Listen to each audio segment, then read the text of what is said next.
Convido você a abrir a sua Bíblia em 1 Coríntios, capítulo 2, versículo 9 apenas. Eu quero falar sobre a mente do discípulo.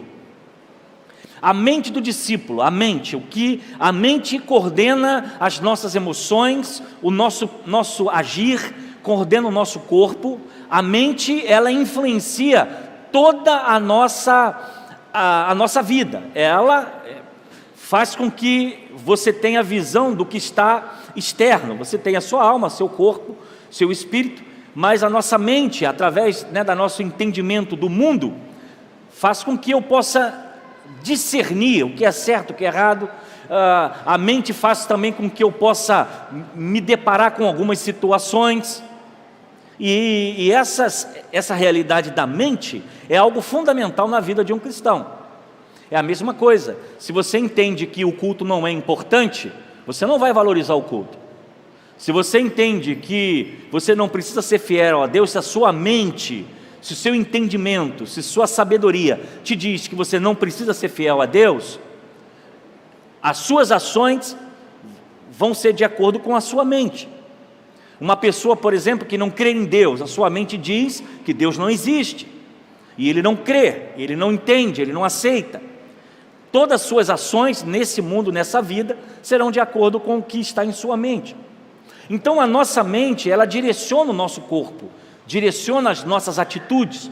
Uma pessoa, por exemplo, pessimista, é uma pessoa que acha que tudo vai dar errado, não vai funcionar. É provável que todas as vezes que ela entre em alguma batalha, ela já entre derrotada, ela já vai pensando que vai perder. Então a mente, ela estimula nossas ações. E a mente de um discípulo, ela é fundamental para as suas atitudes também nesse mundo. Eu quero conversar com você sobre isso. 1 Coríntios capítulo 2, 9, diz assim a palavra de Deus: todavia, como está escrito, olho nenhum viu, ouvido nenhum ouviu, mente nenhuma imaginou o que Deus preparou para aqueles que o amam.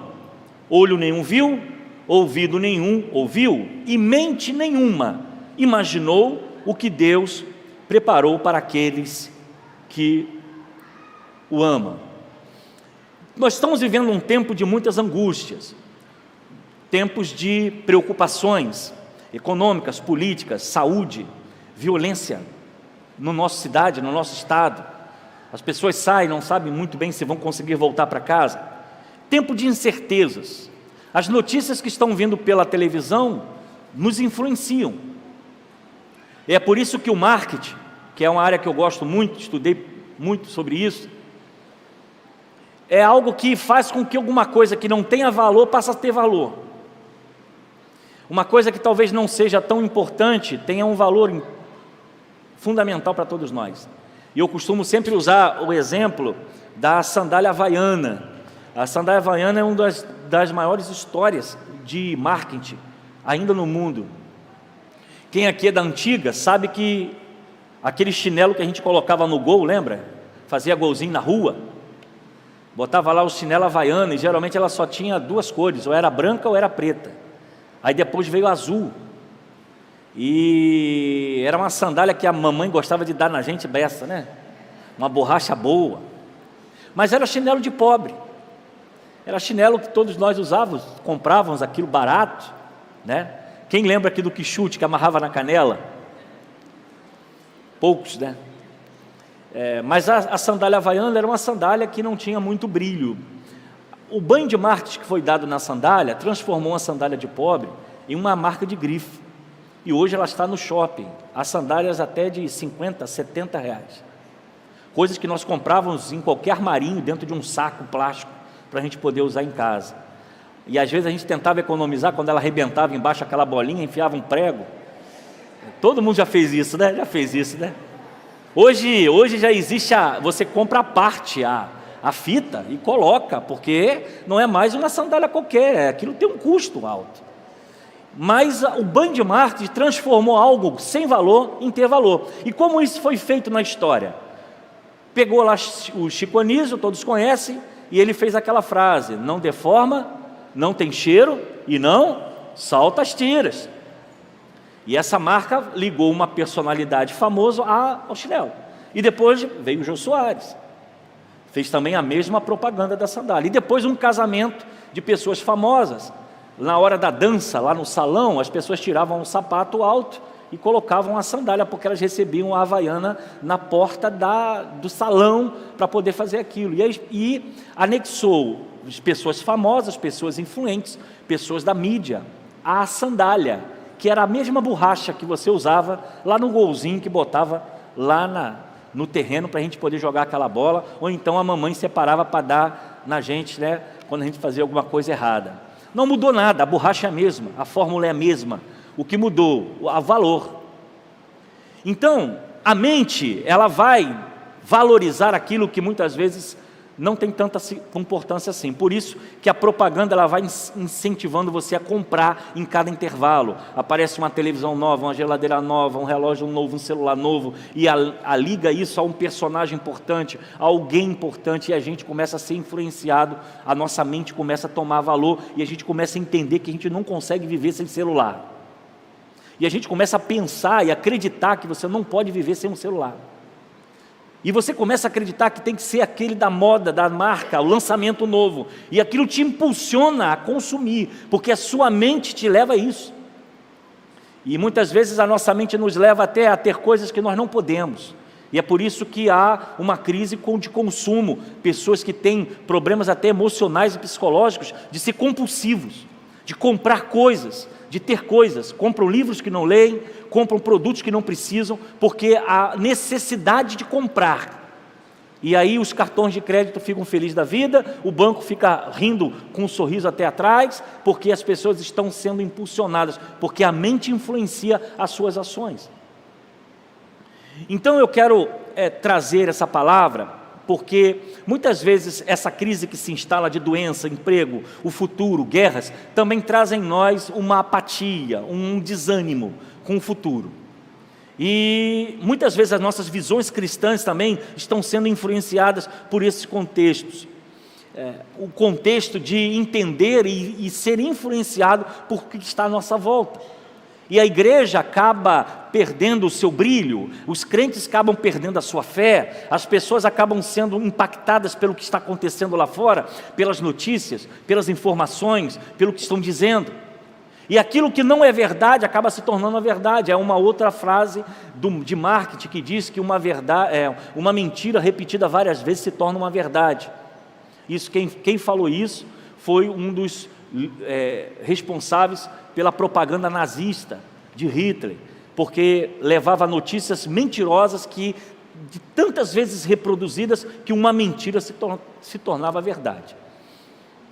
E nós vamos conversar um pouquinho sobre isso, porque nós que somos discípulos, você que é discípulo de Jesus, eu serei breve, você precisa ser alguém contagiante. A nossa fé precisa contagiar as pessoas que estão à nossa volta. Eu tenho um sentido de Deus, e Deus cada dia mais, acho que a fase do amadurecimento pastoral também, vem colocando no meu coração uma certeza. A minha função pastoral, a minha função e o meu chamado é incendiar o coração das pessoas para com Deus. Não há outro propósito. A gente pode administrar, pode fazer a igreja construir, isso é um propósito secundário. O primeiro propósito, que eu tenho isso no meu coração até quando Ele me chamar, e vai chegar o dia que Ele vai me chamar, não sei quando, mas até esse dia chegar, a convicção que eu tenho em minha mente, que a minha função, o meu chamado e a minha obrigação diante de Deus é incendiar o coração das pessoas, para que as pessoas tenham mais vontade de estar com Deus, sede de Deus, se aproximar de Deus, e aqueles que talvez não tenham a visão nenhuma de Deus, possam passar a ter, com a pregação, com as boas novas. Não existe outro propósito. Mas para isso acontecer, eu preciso ser um pastor contagiante, que contagie as pessoas, que leve essa mensagem. E assim, cada discípulo precisa ter esse sentimento de que o seu chamado, a sua missão neste mundo é levar esse evangelho transformador para o coração das pessoas. E a gente observa o mundo, como eu acabei de falar, fazem isso muito bem, com técnicas, com marketing, com tecnologia, com informática. Eles conseguem pegar o nada e fazer alguma coisa. Eles conseguem colocar valor em coisas que não têm sentido. E muitas vezes fazem isso pelo comércio, pela ganância. E o que nós que somos discípulos e temos a mensagem verdadeira, não somos contagiantes. E por que isso acontece? Muitas vezes somos apáticos, não queremos ir ao culto, não sentimos prazer em ir ao culto, não temos vontade nem de ler a Bíblia, nem de orar.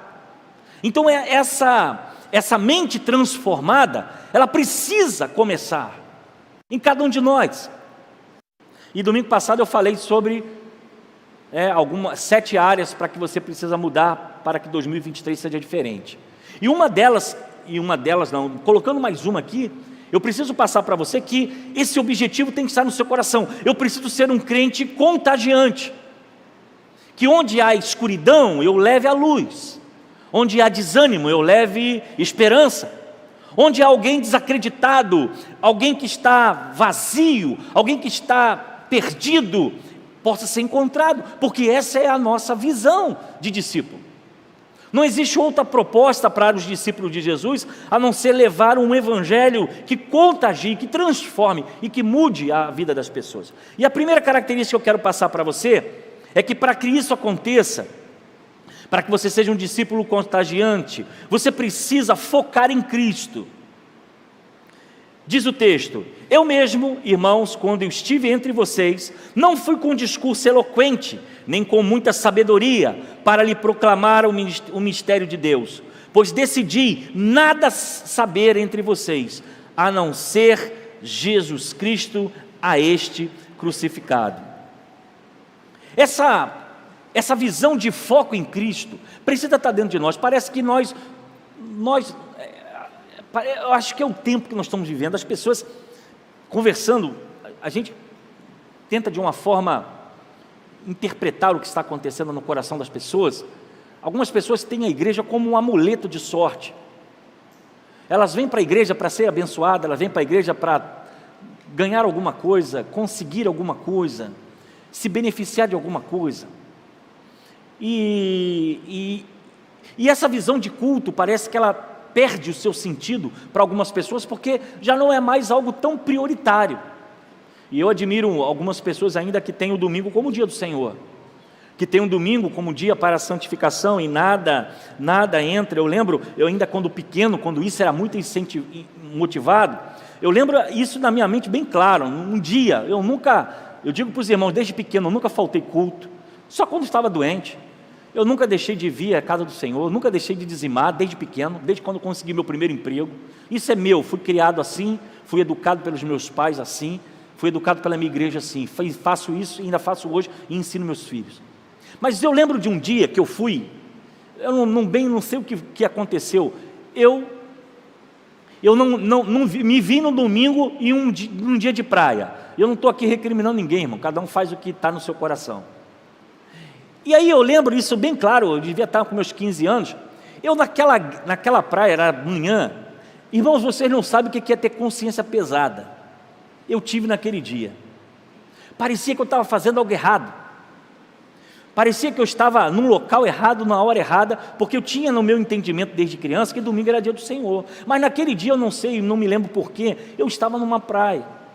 E aí, aí vem um detalhe interessante, quando aquelas nuvens começaram a embolar, eu olhava para aquelas nuvens assim, eu ficava lembrando aquela música que falava da volta de Jesus.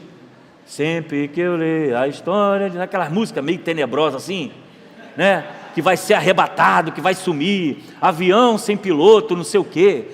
Eu escutava aqueles negócios, aí eu ficava olhando assim, aí eu ficava pensando, rapaz, se Jesus voltar agora vai me pegar na praia. Porque a sua mente era tão disciplinada naquilo, que o que você faz de errado te incomoda, porque quando a sua mente ela é doutrinada, ela é ensinada, o que você faz fora do quadrado, é melhor falar do quadrado do que das 4 linhas da Constituição. O que você faz fora do quadrado, né? você fica em pânico, porque você pensa assim: nossa, isso aqui está errado, eu não posso fazer isso, porque a sua mente influencia todo o seu corpo. Eu já vi pessoas que cometeram pecado, erraram e se arrependeram do seu pecado, e se encontraram em uma situação que depois teve que fazer todo um processo psicológico para tentar reparar, porque elas erraram por um impulso, mas o remorso e o sentimento, porque a sua mente influenciou toda a sua vida. Parou de comer, começou a ter dor de cabeça, porque a sua mente estava em aquilo. Então, o que a gente precisa botar para ser um discípulo contagiante, primeiro, foco em Cristo. Você tem uma mensagem importante a levar. Você foi alguém separado, escolhido para um propósito. Deus e Jesus chamou você, o Espírito Santo capacitou você, te deu dons e talentos para a sua obra. Então a nossa mente precisa estar focada naquilo que foi proposto por Cristo. E é por isso que os missionários não têm medo de ir para um país em que eles podem perder a sua vida. Por quê? Porque a sua mente está condicionada ao seu foco ser Cristo. Morrer ou viver não importa, o que importa é Cristo. Então, se nós queremos ter uma mente contagiante, ser um discípulo contagiante, a primeira coisa, tudo que você for fazer, você precisa focar em Cristo. E o texto da palavra de Deus, 1 Coríntios diz: portanto, quer comais, quer bebais, ou façais outra qualquer coisa, fazei tudo para a glória de Deus. Se as nossas atitudes, as nossas ações, o nosso modo de falar, os nossos compromissos não estiverem com foco em Cristo, não faz sentido em nossa vida. Segundo, nós precisamos reconhecer o poder do Espírito Santo. 3, 4 e 5 diz assim: e foi com fraqueza, temor e com muito tremor que estive entre vocês. Minha mensagem, a minha pregação não consistiram de palavras persuasivas, de sabedoria, mas consistiram de demonstração do poder do Espírito, para que a fé que vocês têm não se baseie na sabedoria humana, mas no poder de Deus. Quando eu reconheço que sem o Espírito Santo eu não posso viver, isso vai me levar a buscar o Espírito Santo. Quando o Espírito Santo se torna alguma coisa importante, dependente da minha vida, eu vou buscar o Espírito Santo. Isso é independente do pastor promover campanha, promover culto de oração, isso tem que estar dentro do nosso coração. Então, para sermos os discípulos contagiantes e termos a nossa mente disciplinada em Cristo, nós precisamos reconhecer o poder do Espírito Santo na vida do crente. E Paulo vai dizer: olha, não foi com demonstração de sabedoria humana, mas foi no poder do Espírito. Então tudo que fazemos, tudo que agimos, tudo que queremos planejar, sonhar no nosso ministério, precisa passar pelo crivo do Espírito Santo. Nós passamos por provas, por lutas, projetos, e precisamos passar pelo crivo do Espírito Santo. Tudo em sua vida depende do Espírito Santo. É Ele que vai trazer para você respostas, poder, orientação e sabedoria em tudo que você vai fazer. E dessa forma, nossa mente, entendendo que eu preciso do Espírito Santo, eu vou buscar o Espírito Santo. E quando eu entendo que eu não posso fazer nada sem Ele, eu vou me consagrar mais. Terceiro, busque os preceitos fundamentais de Deus. 6 e 7.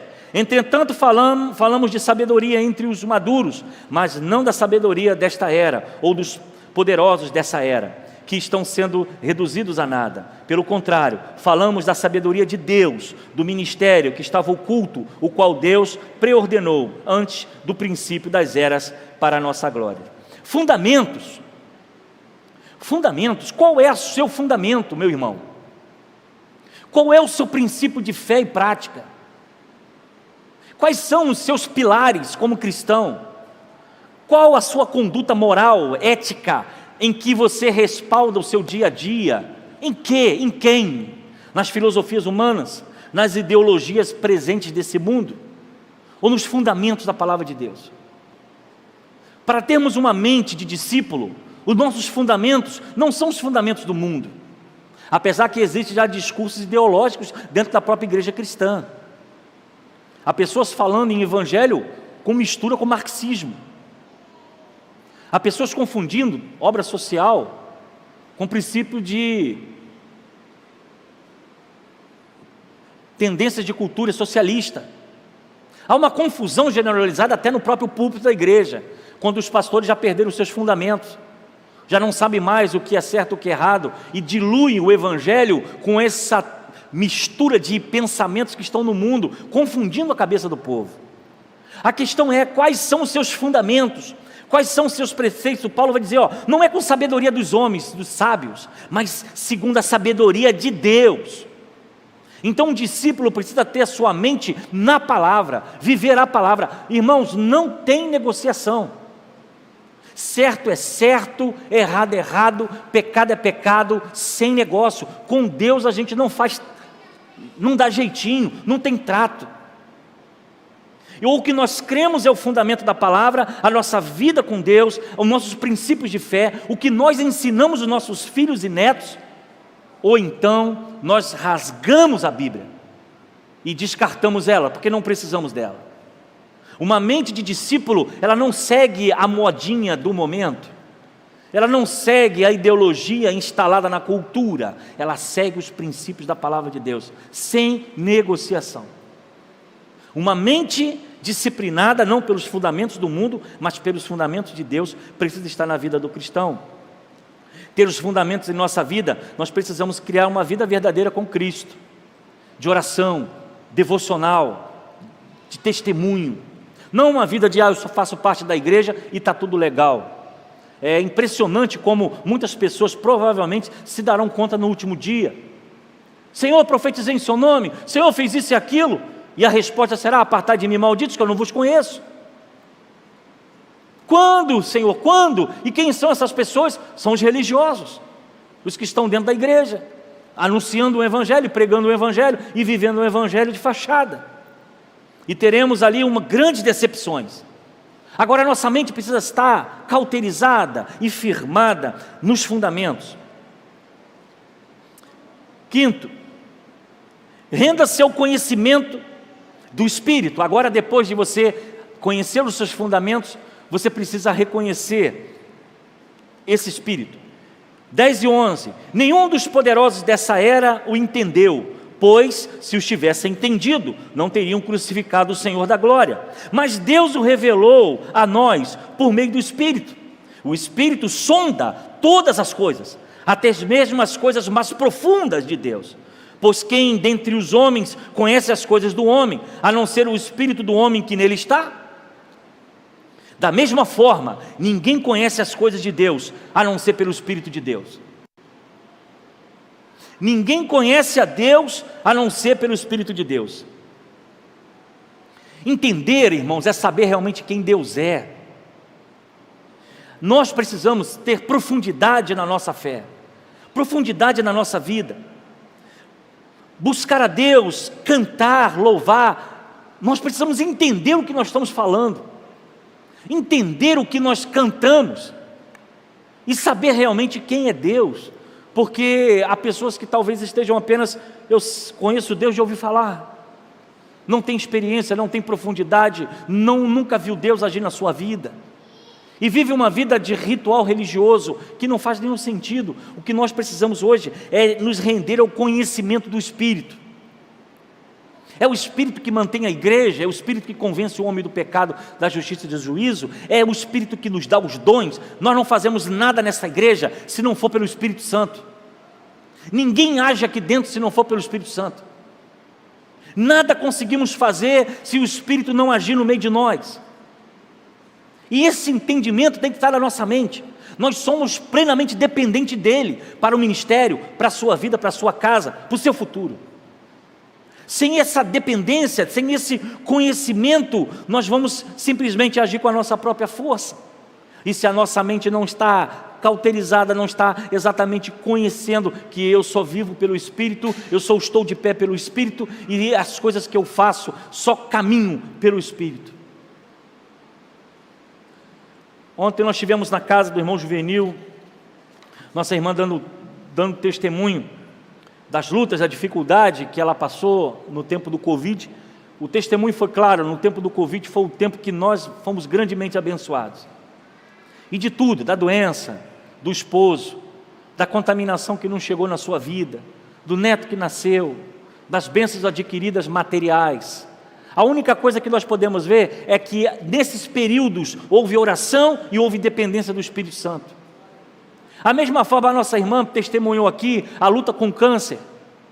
E ela passou o câncer, ela lutou o câncer, e ela reconheceu que foi o Espírito Santo de Deus que a fortaleceu.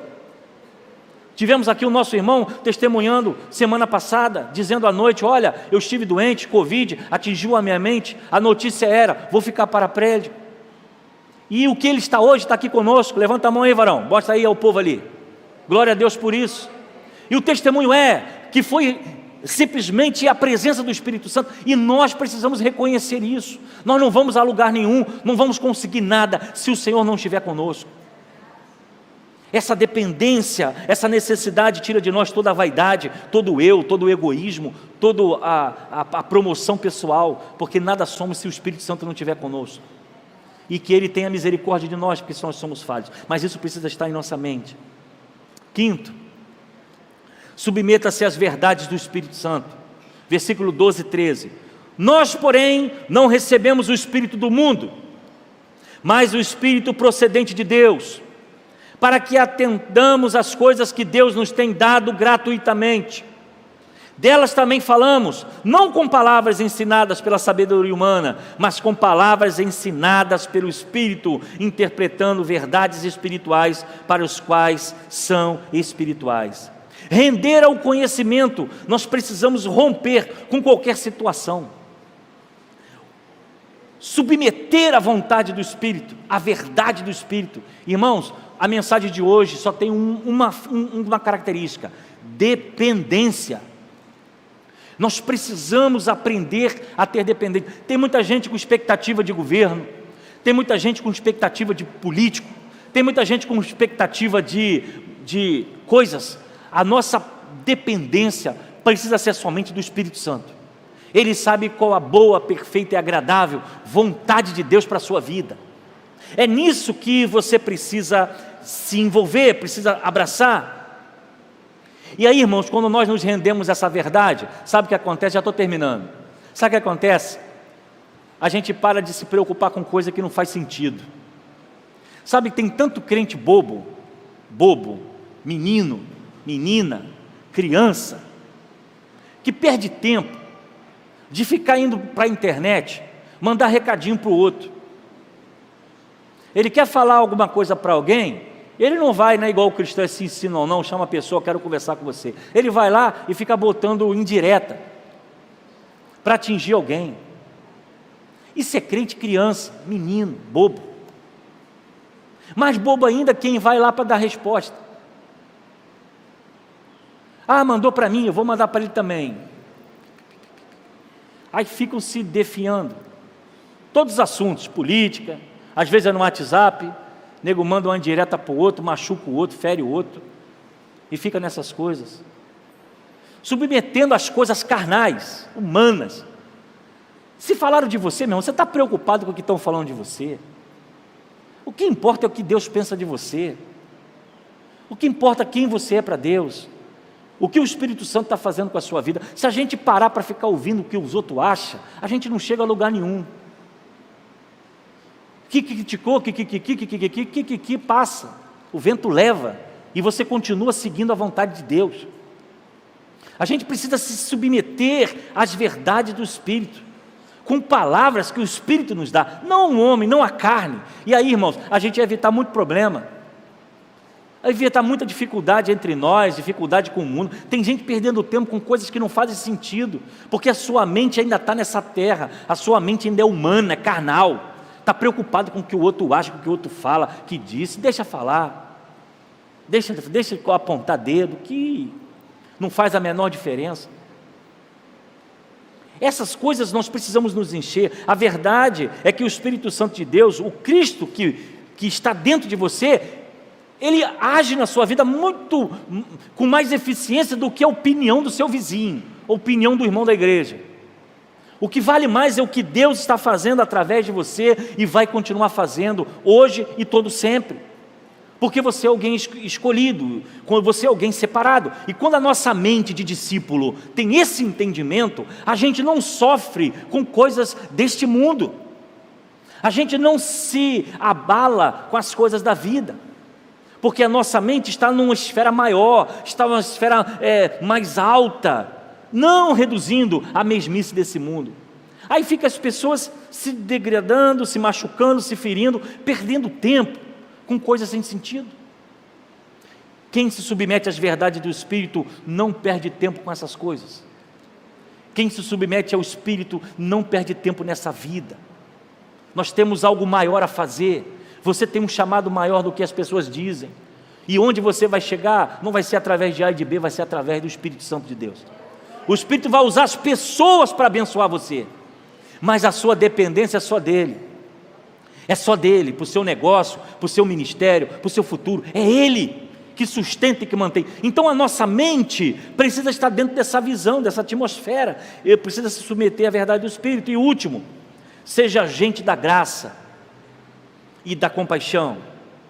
Até o versículo 16. Quem não tem o Espírito não aceita as coisas que vêm do Espírito de Deus, pois lhe parecem loucura, e não é capaz de entendê-las, porque elas são discernidas espiritualmente. Mas quem é espiritual discerne todas as coisas, e ele mesmo, porque ninguém é discernido, pois quem conhece a mente do Senhor para que possa instruí-lo? Nós, porém, temos a mente de Cristo. Louvado e engrandecido seja o nome do Senhor. Irmãos, quando a nossa mente for a mente de Cristo, as coisas pequenas não vão nos incomodar mais. O que estão falando de nós não faz a menor diferença. O governo que mudou, nós vamos ter fé e passar pelas dificuldades que virão, porque Deus está conosco em todo o tempo. E precisamos ser agente da graça e agente da compaixão.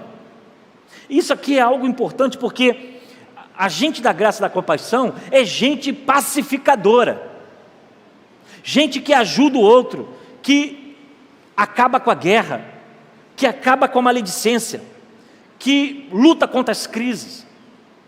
Ser um agente da graça, de compaixão, é ser alguém com capacidade para transformar a vida do outro e a situação que o outro está vivendo.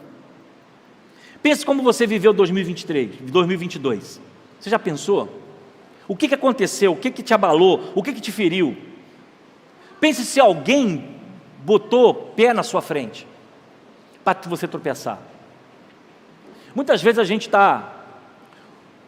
Chama o abençoado aqui. Abençoado, vem cá comigo aqui. Vem cá, vem cá. Vamos fazer uma encenação aqui. Artista agora é ele. Vai ser filmado e tudo. Aí o varãozinho está aqui. Vamos dizer que o abençoado... Vem para cá por causa da filmagem. O abençoado criou um problema. Pum! Machucou. Feriu. Aí aquilo fica na minha vida. Vamos dar. Dá a mão aqui. Aí você vai fazer um passeio com a família de férias. Quem vem junto? Miguel, problema. Aí, passou as férias, você vai voltar para o seu trabalho. Vamos dando para lá. E lá no trabalho você tem um monte de coisa de decidir, mas o Miguel está junto. O problema está junto. Sabe por quê? Essa pessoa te feriu e você não consegue ter a mente de Cristo. Você está com a mente carnal. Aí você vai almoçar, vai jantar, vai dormir. Quem está junto? Miguel.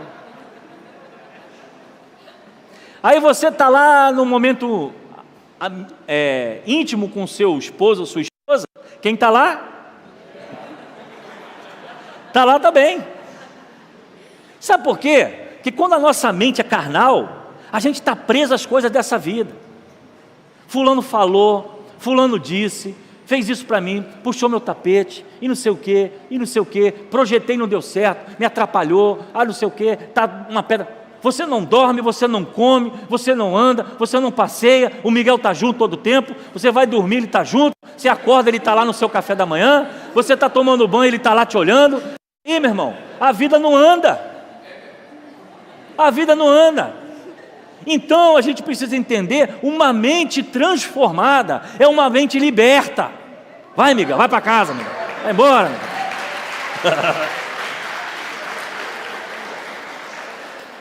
Agente da graça e da misericórdia. Nós precisamos libertar a nossa mente dessas prisões que o mundo traz. Nós somos mais que vencedores em Cristo Jesus. Ele é o Deus que continua ouvindo a nossa oração, estendendo a sua mão para cuidar de cada um de nós, transformando a nossa caminhada, e não importa as tempestades da vida, Ele continua sendo Deus, dirigindo todas as coisas.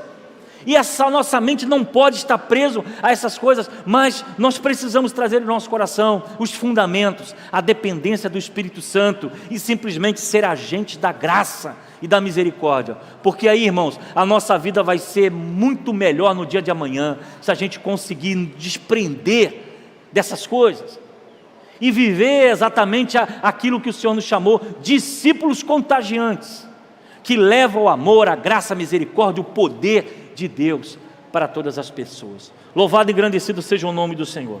Eu espero que você tenha entendido essa mensagem. Bota a primeira capa para mim. Discípulos contagiantes. Seja diferente, caminhe numa direção diferente, haja de uma forma diferente do que o mundo tem apresentado, e deixe o poder do Espírito Santo transformar a sua vida. Você é alguém especial. Cadê o Ministério de Louvor? Vem para cá, por favor. Você é alguém especial, você é alguém separado, você é um discípulo que foi comprado com sangue. Nada e nem ninguém pode tocar em você, porque o Espírito Santo está sobre a sua vida, e Ele tem bênçãos para cada um de nós. Amém, irmãos? Irmão Anderson, faz aí um gesto com a mão aí. Vou marcar o dia para antes dar o testemunho. Fica de pé aí, varão. O Anderson, nosso diácono, fez aquela cirurgia tão difícil no seu coração. Está aí, ó, coração novo, né? 2 vezes. Coração novo, pelo Jesus e pela ação dos homens aí. Deus abençoe. Vamos colocar em pé, vamos orar para terminar esse culto. Dá uma olhada para o seu irmão, dá um bom dia para ele. Diga: meu irmão, você é um discípulo contagiante. Fala para ele aí. Discípulo contagiante, não se abate, não desiste, não se acomoda. Ele depende do Espírito Santo, ele depende de Deus, e Ele é aquele que fortalece a nossa vida. Então, irmãos, cabeça erguida, fé, porque Deus tem coisas boas para nós. Amém? Vamos orar, falar com Deus. Depois o ministério está com a liberdade aí de estar tocando louvor, e nós estamos encerrando o culto essa manhã. À noite estamos de volta, 18h30, vai começar no horário mais uma palavra poderosa para você. Não fique em casa, domingo é dia do Senhor. Pai, eu te agradeço pela essa palavra que nos dá, ó Deus, a visão da mente de Cristo, que nós não podemos permitir que as situações da vida, do mundo, venham a contagiar a nossa mente com pensamentos negativos, com pensamentos de derrota, com pensamentos, ó Deus, equivocados, mas nós queremos nos encher da mente de Cristo, que nos faz mais que vencedores em Cristo Jesus. O poder do Espírito Santo, a dependência do Espírito Santo, a autoridade do Espírito Santo, os fundamentos da nossa fé, precisa ser segundo a Tua palavra. Guarda a nossa vida, abençoe os irmãos que estão pela internet, que essa palavra também chegue ao seu coração e possamos viver um novo tempo, uma nova história para a glória de Deus. É o que eu oro e te agradeço, em nome de Jesus, amém. Deus abençoe, vamos louvar o Senhor.